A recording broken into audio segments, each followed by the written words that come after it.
All right, Matt. Nice to be here with you. Nice to be here with you as amazing. well. So can you start by saying and spelling your name, please? Yeah, my name is Christopher Newfield. Christopher Newfield. Great. And as a start, if you could, just give me a thumbnail sketch, a kind of autobiographical sketch of your own travels through the world of higher ed, the institutions you've been at, the positions you've held, the path you have cut through the world of higher education. Well, it's probably important to say that I went to, high school. It's too bad that your look on your face when I said high school isn't registered somewhere on the record. Okay. No, but I did. I went to Loyola High School here in LA. Was trained by Jesuits in their liberation theology mode. So the humanities was actually taught to me as this kind of emancipatory mode, where you thought about human existence and the deep questions. And at the same time, I was kind of on a science track. So that was one side. I ended up going to Reed College. Mostly did bio and physics, and then discovered the philosophy of science, and that's really what got me out of humanities, because it seemed to be asking the constitutive questions, like not just how this works, but how we feel about how it works, why it works, how it should be working differently, these other kinds of deeper things. So then I ended up going to from that private liberal arts college to Penn for 1 year via Paris, and then to Cornell for an English PhD in American literature, not in English so much. And I studied with this guy named Michael Colacurcio, who's actually still teaching here at UCLA, who's really an intellectual historian of the colonial and antebellum period. Got so really steeped in the Puritan origins, the transcendentalist liberation, the history of slavery, and the struggle to try to deal with that. So that was kind of the formation. My first book was on Ralph Waldo Emerson. It's called The Emerson Effect, and that was arguing that Emerson had kind of invented not self-reliance or individualism, but a kind of submissive individualism.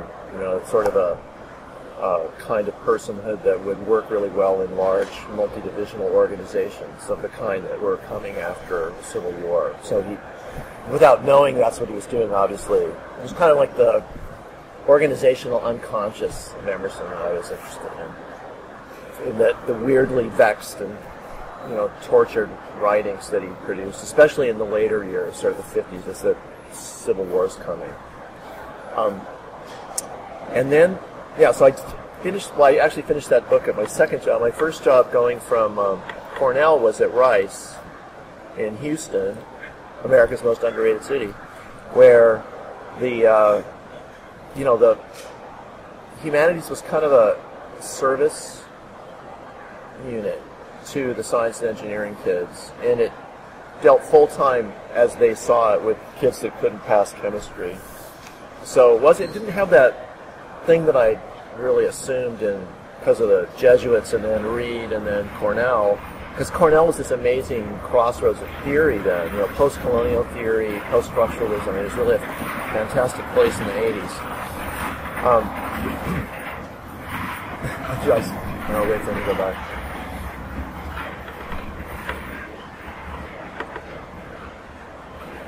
There we go.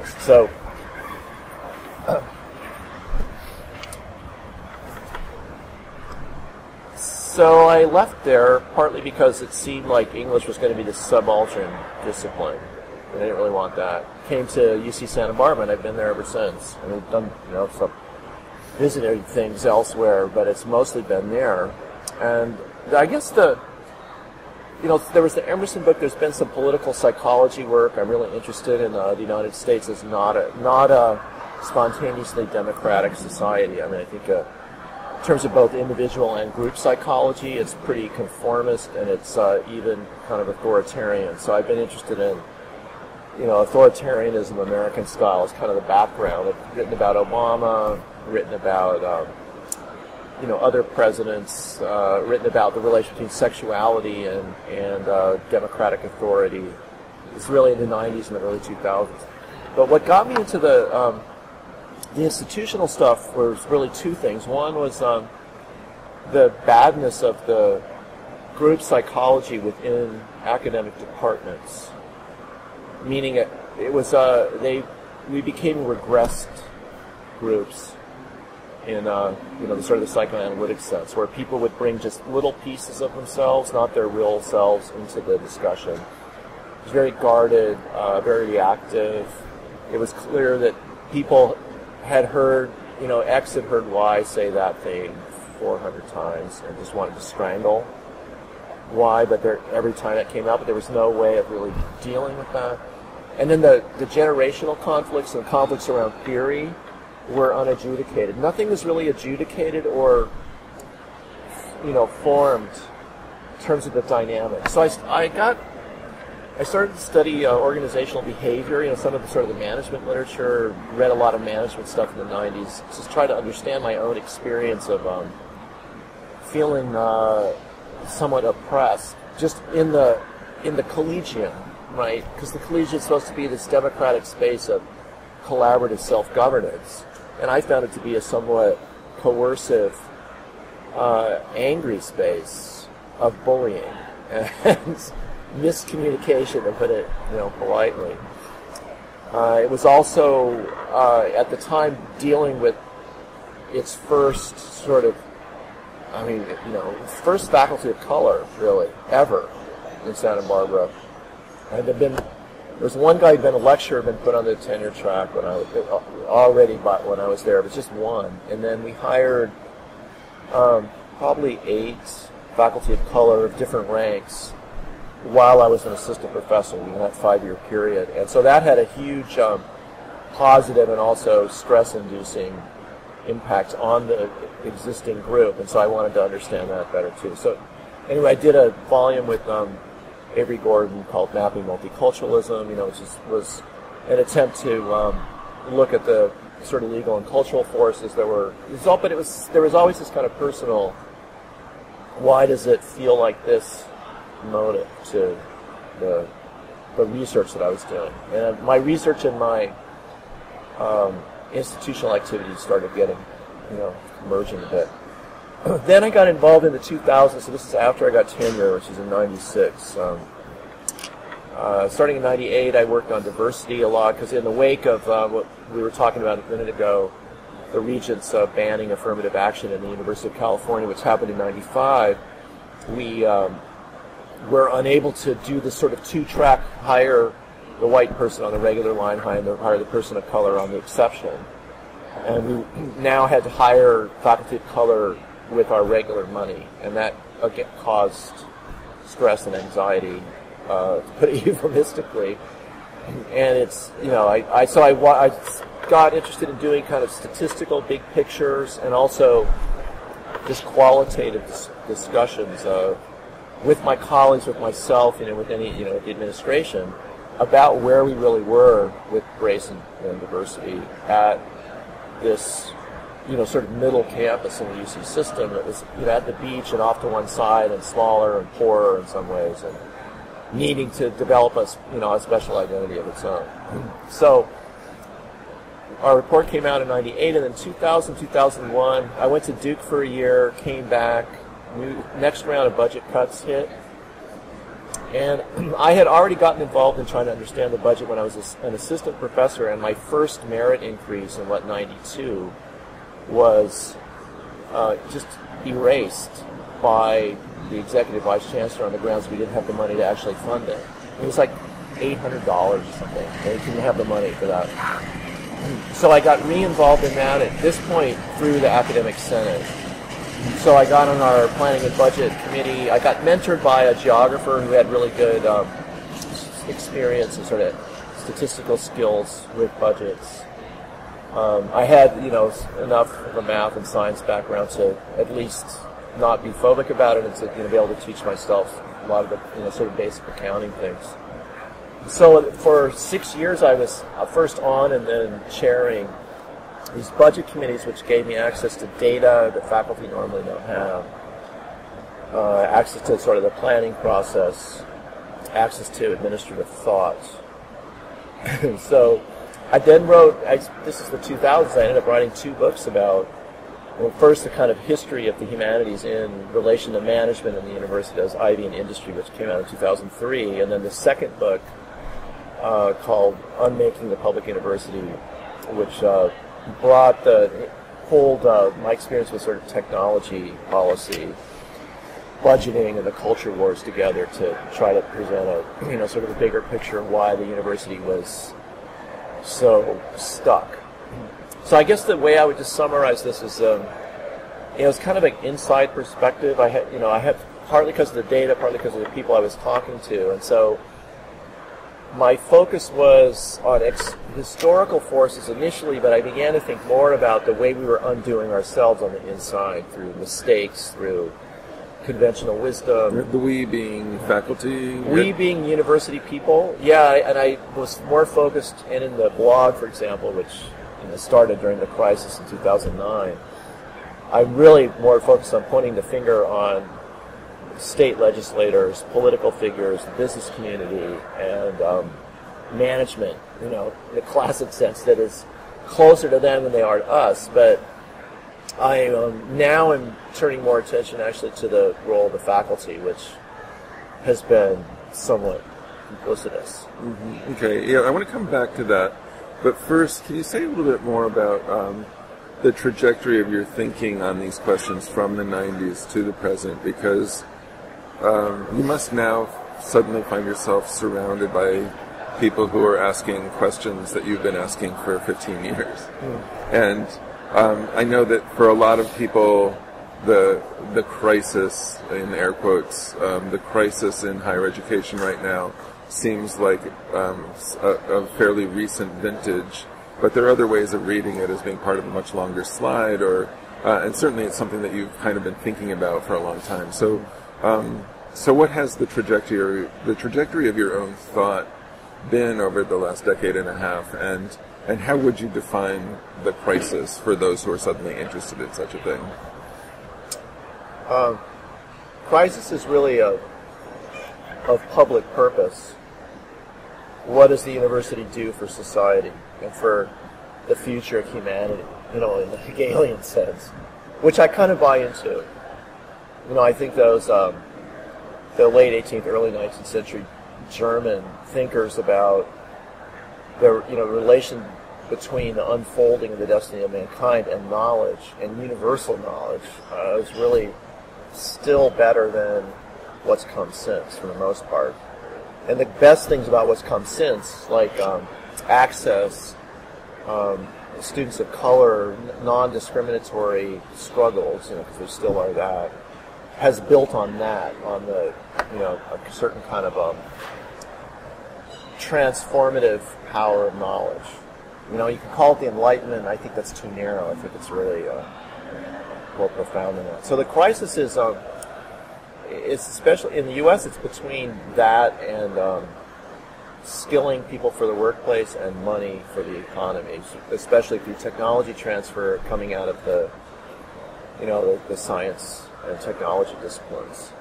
So I think that because of the financial instability of the public system that's been happening really for 30 or 40 years, the gradual privatization and the need to look to private interests that stand behind private donors, senior people in universities don't really know what the university is trying to do with them. I mean, it's an existential crisis. So, what is knowledge in a knowledge economy? What is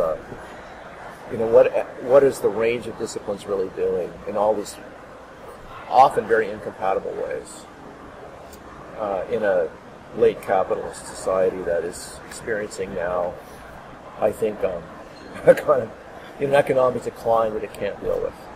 It doesn't have any answers for it. Mm-hmm. I think that in terms of what I think now versus the 90s, looking more internally, less at sort of the outside threats like Pete Wilson and Ward Connerly imposing affirmative action bans on us, to seeing more just of the whole of finance and financialization. The financialization of everything. Yeah, as the inside, as Right. as the thing that really has to be dealt with. What do you see as the relationship between, are these two dimensions of the same phenomenon? So you have the kind of diversity questions that you've written about on the one hand, and or the assault on affirmative action and all that that has meant, not just for people inside of universities, but for people of color, across communities. And then you have these other kind of financial, economic, austerity assaults of various sorts. Are these connected how do you... You've written about both of them. Mm-hmm. What's the wing net here? Like, how do you see the relationship between these two bodies of concern? Like culture wars and budget wars? Yeah, kind of, yeah. They're just completely interconnected. It's kind of the rollback of the potentially integrated society that had the power to really democratize the country and really make it post-white. That's what's been happening, right, for 50 years. That's certainly what happened in California. It's I don't think it's even that controversial to say that racial anxiety, if not actual racism, is behind the disinvestment in public services of every kind, including higher education, that is seen by upper middle class white folks to be primarily used by people of color that aren't their children, those people's children. So that's the culture wars did several things. It racialized public services. It delegitimized the critical knowledge about society, or I think it's even just reformist knowledge especially around sharing of resources. History, English, all these fields came to be seen as really on the side of the public, and against private interests. It's basically running the democracy. They were real sort of democratic fields in a way that chemistry was not. Chemistry was still working with industry and working in the laboratory, and was very cut off from those kind of things, and they could be handled in a way that these critical disciplines, Kant's lower faculties really could not be. They didn't serve the state, and they didn't serve the economy. They served knowledge as an independent function, and they served people, marginalized and oppressed people who needed knowledge to help them have justice and equality. Is this related to the authoritarianism that you started out talking about? Yeah, I think so. Yeah, because I think the order. Well, our business system is profoundly authoritarian. It's super top down. It expresses efficiency now. It's like the 20s again, or even before that. It's expressing itself as fire at will power. The power to not just lay off, but to do mass layoffs. The mass disenfranchisement of your own employees is a success formula for large public companies, right, that have stock. They're trying to pump. And it's also just seen as like a really legitimate mode of leadership, in a psychological sense. So I think the war on terror has really made it worse, so that the management and strength, a certain kind of masculine, Atreus sort of guy, from Jack Welch to the military version of that, I think it's been very damaging. I think it's people are seen as weak in the way that Clark Kerr was seen as weak by Ronald Reagan in the 60s. Again, if they don't essentially block the interests of workers, which include professional workers like faculty. I've seen this a lot, where it's sort of to prove your chops, you have to say no to faculty if you're an administrator. Like, that's just, you're not really in the club, or you're not a serious leader within the institution, right? If you give too much ground on questions that might be perfectly reasonable Right, you're seen as representing the faculty, which is a problem.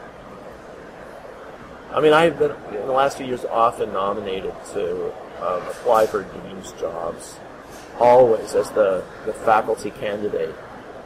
And it's not a very, sort of welcoming or label. I mean, it's not a successful label in those kind of contexts. It's just, you're a suspect, really. Right, well, you're doomed by being the faculty candidate. Yes. But here's a philosophical question. So, were you to actually inhabit one of these posts, would you, what are your chances of continuing to behave as the faculty candidate within that niche of the institution? Me personally? Yeah, or a person. A person? I think it really depends on whether you see yourself as temporarily posted to the administration and working for the institution, which includes faculty, staff, and students, or if you are on an administered career track. And I think the career track is really damaging for people's understanding of themselves as servants of the overall operation, particularly the educational side of it, the research and the teaching kind of put together.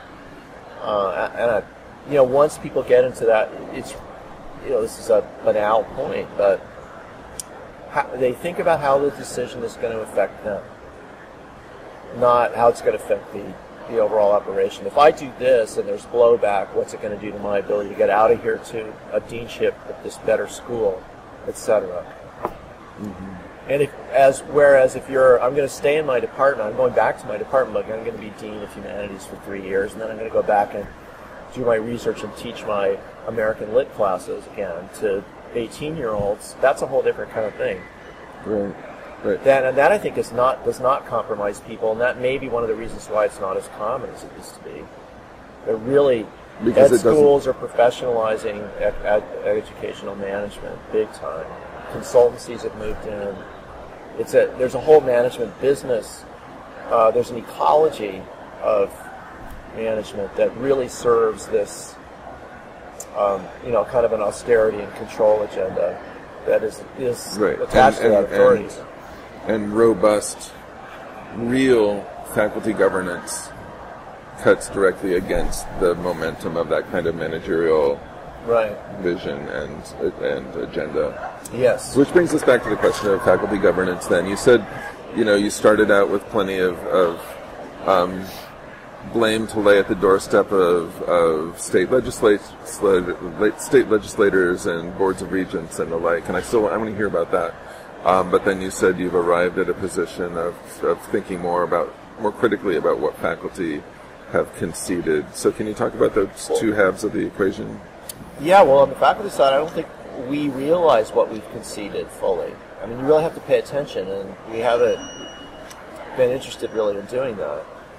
And the others, I mean, there's the two pieces really go together, I think, like this. The long arc of the Powell memo was that business organizations, the leaders of society, the responsible leaders of society in business, in government, had to regain control of their knowledge institutions, which were being used as platforms for launching attacks on society, specifically attacks on capitalism. Ralph Nader is seen in this way, and attacks on, the kind of managed democracy, which was hotly criticized. That's what the Students for a Democratic Society was all about, right? They weren't Marxists. They were Democrats. It was very clear that what the boundary was around the goal, and the goal was the democratization, and this was the thing that was really being fought. So the institutionalization of that desire to have more control has taken several forms. So one to do with the culture wars and the delegitimization of the opponents, who were the scholars, the critical scholars, and people who always seem to be siding with dissidents in the society outside. A second piece of it has been austerity in general, and I think that there hasn't necessarily been a master conspiracy to austericize all public services, but it's kind of worked out that way.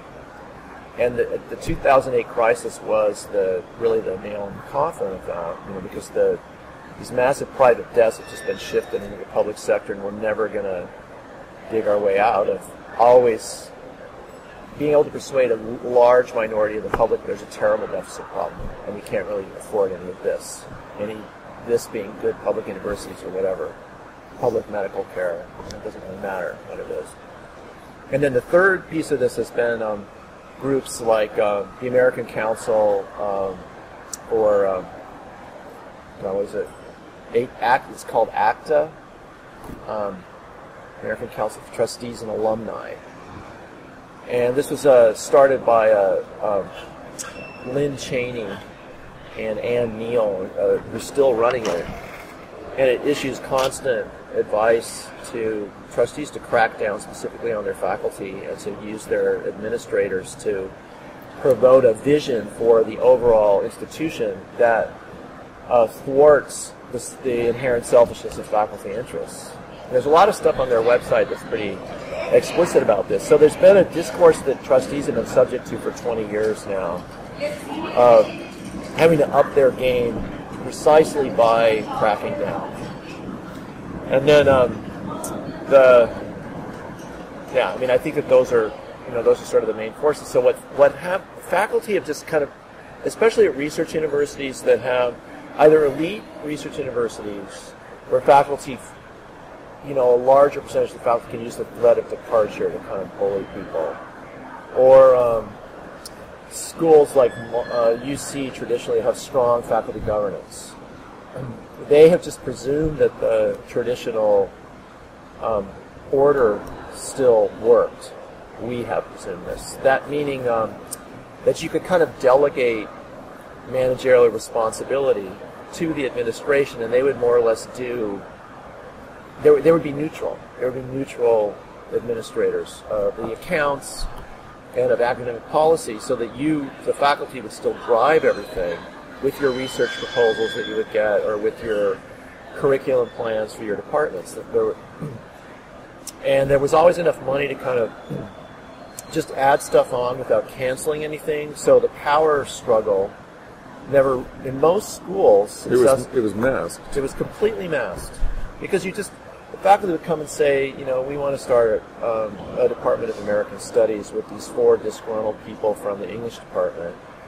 And you would have to fight about that for a while, because the English would try to keep it from happening or whatever, but eventually you would get it because there was enough money. You could just, and it was easier for the dean to just let people go. And so, fission was compartmentalization. These were all successful managerial tools for just keeping things basically stable. Cumulative budgeting, accrual accounting. All these things were just. That ended with this last crisis. The neutrality. It had already been weakening, but the neutrality of academic management is finished. So they see themselves as active shapers of certainly the financial destiny of the institution, but also the academic side of the institution. And so early signs of this, like Mark Taylor's piece, really trashing his colleagues as naysayers and obstructors of new forms of pedagogy enabled by technology, or this guy, Richard D'Amelio's book From Abelard to Apple, which categorically denounced the faculty-centered university. ACTA's working on the trustees, various political issues, including anything having to do with Israel-Palestine, keeping trustees and administrators feeling like they've got to really survey and manage people whose academic freedom or free speech could become a problem.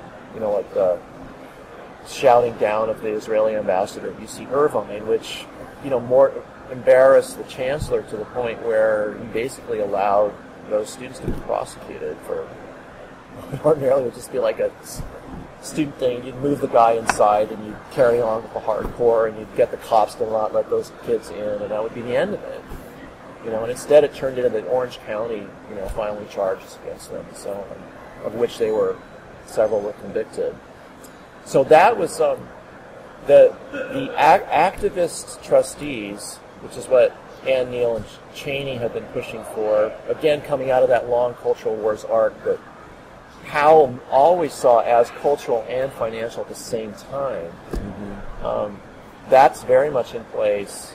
And then the austerity privatization piece of that is also in place. The lousy economy that is especially hurting the critical disciplines, humanities and soft social sciences, is moving enrollments out, which then further, justifies the pulling of resources out of those kinds of fields, or instrumentalizing them. And then administrators are mostly now focused on, private fundraising. I mean, even deans who used to be about program development and, designing programs that could attract great new hires and change the reputational profile of the university and so on. I mean, those conversations are not happening in my school. It's one-off stuff that might have donor potential. Like I was just sent, I have offered with these great partners to do a project called The Limits of the Numerical, about the humanities' role in an age of numbers and digitality. And the first thing I was asked to do by my dean was to go talk to the development office before I even talked to people above him about the larger resource picture. I'm trying to get internal funding to start so I can then apply later. And internal funding now for academic purposes means donor cultivation. So these are it was an attack on the university. It was a re-engineering of the university, and then it was a new ecology for the university in which faculty are just a small piece of a vast, sort of knowledge industry that has banks, it has for-profits, it has hedge funds, it has pension funds that invest in this stuff. It has consultancies, it has think tanks, it has governmental agencies at every level of size, right? So you have the European Commission is involved in academic planning as anybody on a campus now. So one of the things that you're describing here is there's a sense in which the austere university is by definition a more conservative university, and to people like Lynn Cheney, that's not just okay, but that's by design, and that's the point. But there's got to be some unknown, and I would suspect pretty large proportion of the universe of university administrators who don't think of it that way, and who might not necessarily be on board with that project, even though they've been kind of swept into the austerity, right? So does that? I guess one of the questions is, what do you see as promising or at least possible interventions in that new kind of administration? Well, there's sort of two steps for me. One is faculty educating each other and pulling together, and that includes across tenure, non-tenure track lines, and that's absolutely essential because we've just been cut into little pieces around our status. So the labor aristocracy never really has a base, right? And that's really true. And then that's got to be across institutions as well. So like flagship and branch. And and it also has to be across disciplines. So humanities people and scientists have to really start talking to each other. This is a side thing, but the University of California split faculty pretty deliberately by cutting everybody's state pay 10%, 8 to 10% in 2009-10, and then allowing anybody who's on an extramural grant to top up their salary by taking it out of their grant. So that meant that anybody who was, basically STEM faculty were made whole, and everyone else, qualitative people, were not. So that immediately peeled off most of the dissidents. In the same way that instituting that kind of a staggered draft really helped this kind of undermine the anti-war movement. Nixon's thing where only a third of you are going to be going up anyway. And, it's pretty smart in that way.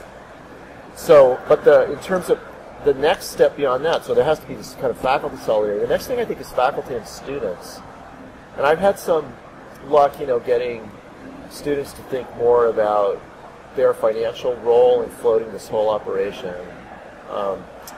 understanding the relation between undergraduate and graduate students, asking about quality, educational quality. I mean, I first saw this at Portland State. Actually, I've been doing a lot of speaking, especially at public universities since I came back from France in 2011, and there was no disciplinary bias towards the humanities. Engineering students showed up to this talk and said, well, we want to know why the state can't manage to hire people to teach the intro mechanical engineering class.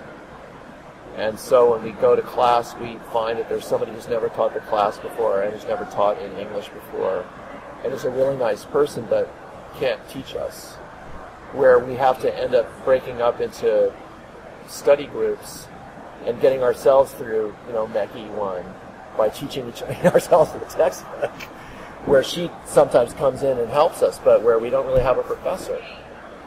And so, when students start asking that question, or asking the question about how many contact hours do I really have at my face-to-face school with my professors? So everybody's criticizing MOOCs, and online stuff because they only get an hour a term of contact time with somebody online. You think, well, wait, do I get an hour in 15 weeks with my professor? And, most of the answer is no. So I think that's those two things, faculty, and faculty students, we're really focused on what the administration is doing, and I think the work is there. Mm-hmm. Mm-hmm. So do you have are existing models for that kind of work? What are the structures that can best carry out that kind of work? Well, for me, it's modeling, planning, and just trying to get my colleagues to think more seriously about programming, on a really small scale. The second one is, I blog a lot around policy issues, where I think the primary audience is faculty, just so they can think about how things work out if they don't get involved.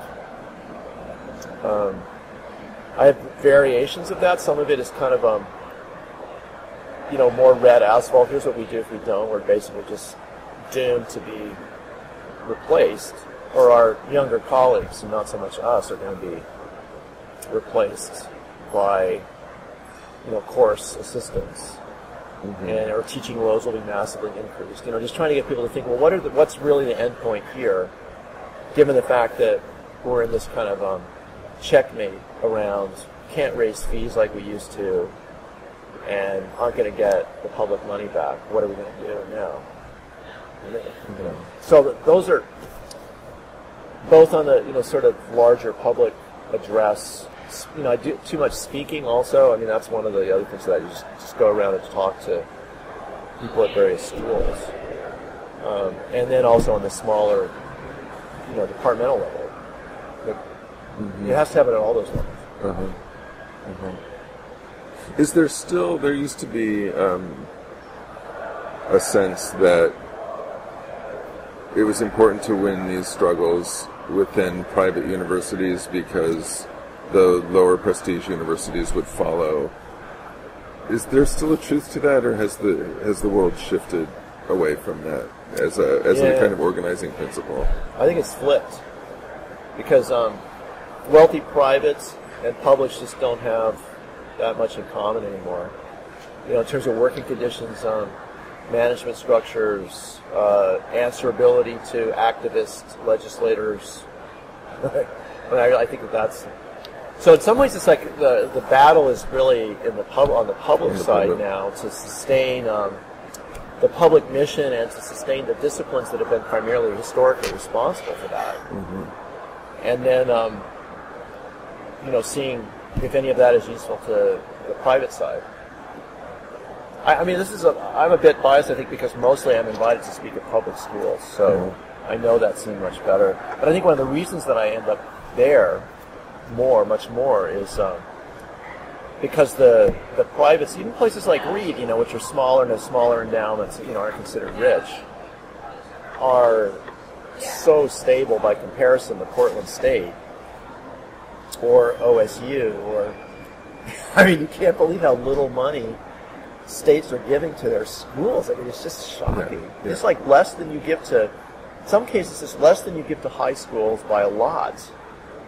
And they're just supposed to make it up with tuition, or they think the football program will float it, or students can just take out loans. And nobody's really thought through this totally jerry-built, inefficient junk system that we have. Right. Well, that was another question I had. Is I guess two questions. One is, how much confidence do you have, if any, that educators can kind of win back the public opinion part of this, that we can win back the kind of public consensus that education matters and it's something that as a society we want to fund and pursue? So that's one question, and then within that, like, what are the steps that especially faculty need to take to push that? I don't think educational, like presidents and those leaders can do it at all by themselves. I think they've completely failed. And this is certainly true in California, but it's true on a national level. They just don't make arguments that people care about or that legislators care about, because really nobody's seeing what the connection is between my better life, my kid's better life, and more money for you in the classroom. The culture wars did a lot of damage with that, because it's just like everything you spend our money to propagandize our children. So there's a certain group that really still believes that.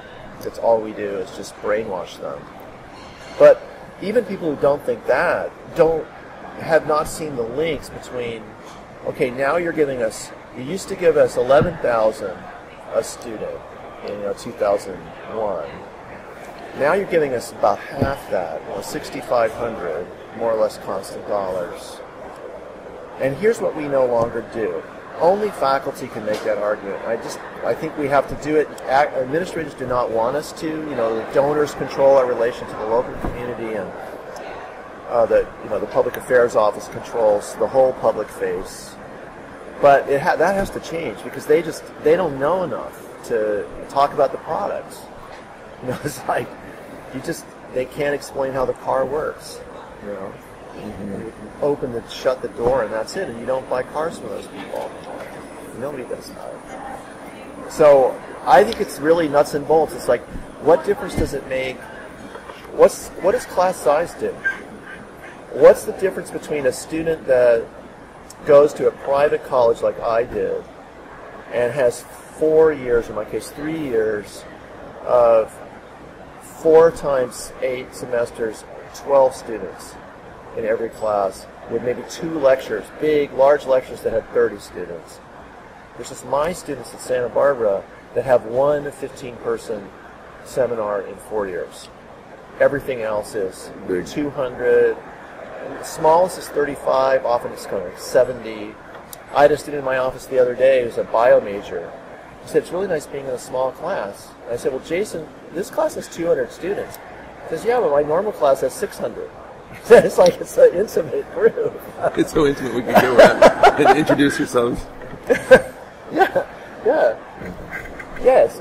So, if the public doesn't understand why it matters to have, for Jason to have, when he's a senior biochem major, like to have one small course in biochemistry starting in the sophomore year every term, like 3 times a year, get to know his professors, imagine what it's like to have what research is like, figure out what a research question is, how do you actually go about pursuing a research project, how do you map out a timeline, how do you know what the next step is, how do you even know how to think about what the problem is? I mean, we're supposed to be creating makers and creating thinkers and people that can initiate and all this stuff that the business world is always saying we need, and which I also think the economy obviously demands a lot more of. And yet we have this factory model I mean, Kathy Davis is really right about this. The structure that comes from the 50s, it comes from an industrial order that's about, creating malleable workers. And that was okay when a lot of, graduates of Berkeley or Santa Barbara were going to become, functionaries in really large aerospace companies and so on. And they were smart, hard-working people, but they didn't have to design new products, every 6 months. And now, those jobs are basically gone. I mean, most of them are gone for younger people. And yet we're still pumping them through this kind of automation system. I mean, here's another example from a friend of mine in England that studies apprenticeship programs. And he said the really astonishing thing to me is an apprenticeship program in England and the United States teaches people to follow rules on the shop floor. An apprenticeship program in Germany and Scandinavia teaches them what to do when the rules don't work. And so that's harder, and it takes years and years to teach people how to do that. And we can't do it on the factory model in college. So my feeling is that the kind of stuff I've just been saying makes sense to students and parents. And students they realize it means more work for them, so there's a certain amount of ambivalence about that. It means more work for us, or different kind of work, and real mentoring. We don't want to do that. Yeah, real mentoring is exhausting. I mean, it's fun, but it's. I've been doing it this year, and I never leave my office before 7 o'clock. In the days that I'm on campus, I stopped teaching at 5, and then I have 2 solid hours of basically one-on-one meetings with the students that I've agreed to. I'm actually coerced into doing senior theses with me because I plucked them out of these honors programs and said, you should go on in school, and B, in order to do that, you need to write a thesis, and you don't have to do it with me, but you got to do it with somebody. And then it turns out that I'm the main only, one of the people that will say yes to that. Right, or the only person they've heard that from. Or the only person they've heard that from. Yeah. So then, if people know what you're going to do with the money, I think it will be more forthcoming. And Lord knows, we need quite a bit more money to have a non-factory public university system. Right. Well, so there are 2 questions then. One is, so what are the forums for that kind of communication from educators to the public? What's the most effective way to get people to reimagine what education is for and what it might look like? Well, I think we have to talk to development people and set up some donor meetings. No, I'm kidding. Although every once in a while that works. No, I think it has to be community. I think it has to be local. University-backed, connected locally, and then offering local people like a connection to the outside world. I mean, I saw this with my mother, who went to UCSB when it was a teacher's college. She went there to become a first-grade teacher.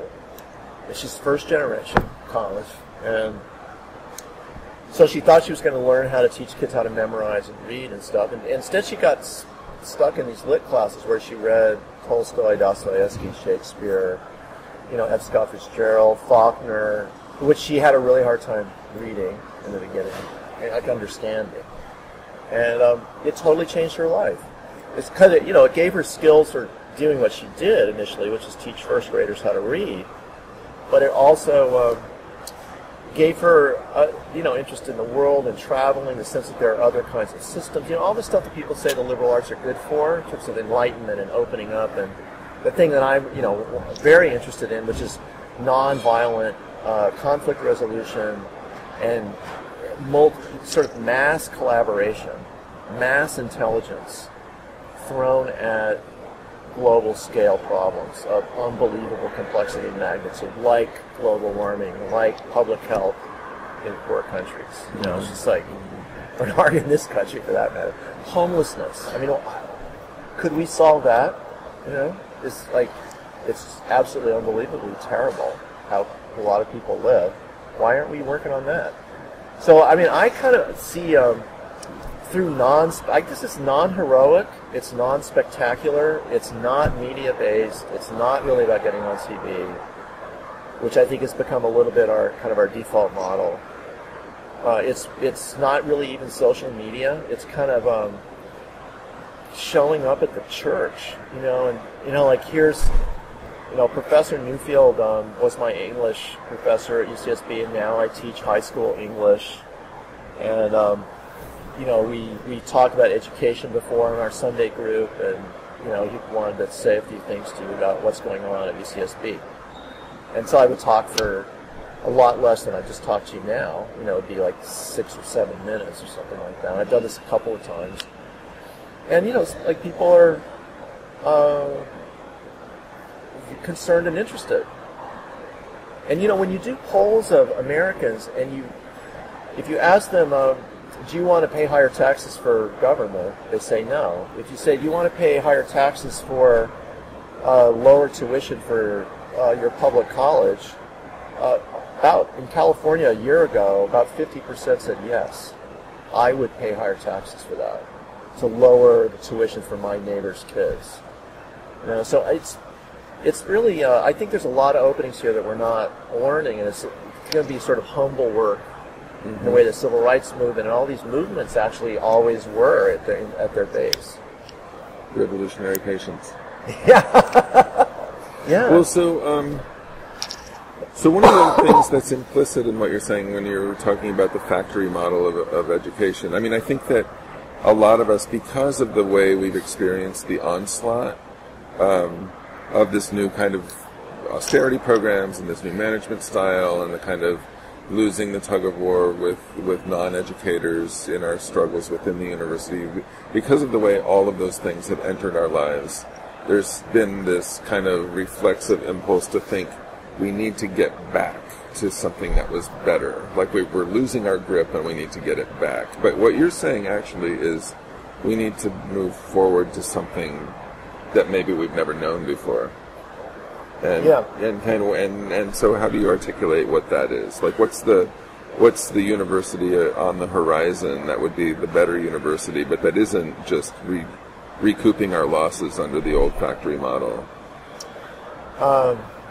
It's pretty much it's scaled up customization of individual learning with a different level of resources. And we could talk about how you would actually budget that, which is something. I think it can actually be done. We can fully pay for research instead of subsidizing it the way we do now. And we can convert a lot of administration into kind of frontline partners in actually doing education and research with students. There are 3 or 4 people, very well-educated women in the office pool that we have that now serves 4 humanities departments because we can't afford our own department. Yeah. Shared services. Exactly. And there's 6 or 8 people total, including the budget people, and half of them would be I would love to teach with them. Anyway, there's a lot of resources to be pulled back into that. The other thing I think faculty are going to have to unionize sooner or later, or as an organizational model. And it's probably not going to be an industrial union. And I haven't really thought this through, and I'm not necessarily the person to do that. It's kind of outside my area. But we're way too weak to even get together to rewrite the curriculum, to say nothing of seriously pushing for basic things like how much money do we have and where are we spending it? Simple budgetary transparency, which is a managerial weapon that has been wielded very effectively, and not always deliberately, but often deliberately. Mm-hmm. And then going from there to actually, having serious co-governance in. So I guess it would be a cooperative. I think that's what it's going to be. I think there's going to be more sort of bootleg universities, kitchen table stuff, the kind of stuff that Anya Kahnemitz talked about, in a way that was too sort of conflictual with existing universities. I think it'll be more people going back and forth. So much education is going on outside of universities now because people can't afford them, or they take too long, or they can't fit them into their schedule. So that these coding clubs, groups, in the Bay Area that you pay a finite fee for, and you get a certain number of hours of teaching and then practicing, and then you're done, and you go on to the next thing. So there'll be some disaggregation, but it will not be led by outside vendors and basically for-profit education companies. It will be led by faculty and their staff partners and their student partners. Are existing structures like AAUP on the one hand, and the professional organizations like ASA or ACLS, are these structures that can be used in any way for these kinds of struggles? Yeah. And yeah, absolutely. And are they being? No, not yet. I mean, AAUP is trying to hold the line around arbitrary firing and abuse of financial exigency arguments. All this stuff has to happen at the same time. It's not like we replace one activity with another activity. So AAUP will continue. Big public research universities, big private universities are going to carry on. They're not going to go away. What I've just been talking about doesn't work very well for big science because they just need such massive amounts of cash to keep the operation going and the staff paid. But so they won't disappear. The lab university will still be there. Some of that may migrate actually into industry. The stuff that's really applied and really just about doing sort of sponsored projects for somebody that's kind of far down the development process.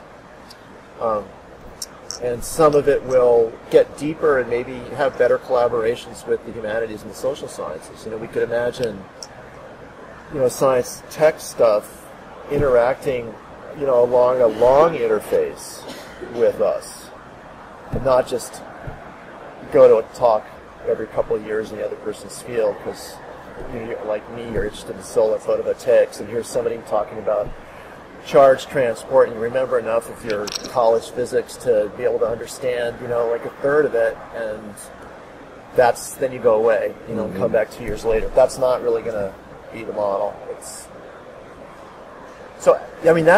This is the other exciting thing about this. It could really overturn the disciplinary blockages that we have that are used to just be compartmentalization, and right now there's a certain amount of mutual contempt replacing that as part of the resource competition that we're seeing. So I could imagine more flexible faculty educational cooperatives being also spaces for having much better conversations about the relations among the disciplines. We have something to win with that, but it feels like American studies that have always been kind of stepchildren and who are now under attack as producing invalid knowledge because too many of them support BDS could really benefit. I think our own thing could benefit from having more contact with what other people see as our methodological deficiencies or whatever, but also vice versa, that hearing what actually happens at a conference like this would really diffuse this sort of thing and make just much more cross-fertilization. It's really hard. I have experience with cross-disciplinary stuff that doesn't work very well, but I think that's part of it's tied to the funding structure, the top-down management structure, the turf, the compliance obligations, the endless reporting, the satisfying of political demands, for like educational outreach when nobody on the project actually knows what that means or wants to do it, that kind of stuff. That some of that could go away. I would actually like to do this on a small scale. The model that I was thinking of is senior faculty would teach who are making a salary that's enough for them. Could just teach a course a year as an overload, like as kind of a freebie for an academy that people set up. Participate in something that maybe the community actually wants, and teach a course a year. And if you've got people like us, I did the arithmetic on this once. You get 20 people total in a city, I mean, obviously it's really easy in New York, but I think you could actually even pull it off in a smaller place like Santa Barbara. You could have a little school that has kind of a free school curriculum that teaches people that would never get into a college, that want to learn some stuff, where it would be designed in collaboration with what folks feel like they really need to learn that year. Mm-hmm. And just see how it goes. Just use the experiment use the activity as a experimental site for different kinds of pedagogy and different relationships between faculty and the institution that houses them. And also give us the institution of independent teaching, which we have lost. Like, we don't know how to meet our students outside of this structure that depends on managerial control. We don't know how to do that anymore. Just go into the auditorium and stand up in front of a bunch of strangers where they don't have to be there. They're not going to get graded. They're just that boring. Yeah. Or there to learn for 5 minutes. What a concept. Yeah, and so it sounds like it can't depend on volunteer labor. I mean, that's not sustainable. But people that already have salaries could really help provide a base and then bring in people. Yeah, I mean, it can actually, because so much of what we do is volunteer labor, right? I mean, the fact that we are salaried has given the world permission to ask us to do all kinds of other things that we will not get paid for. Yeah. And this could be one of them, and this would actually be more attractive than some of the things that we do for free, That's an interesting model. Well, this has been fantastic. Is there anything we haven't talked about that we should have? The faculty uprising. Okay. Well, you've heard of badass teachers. I interviewed Mark Nason a few weeks ago, and he wants to form badass professors, which is not a bad idea. Yeah, with more sort of a motorcycle gang affect. All right. Well, thank you so much.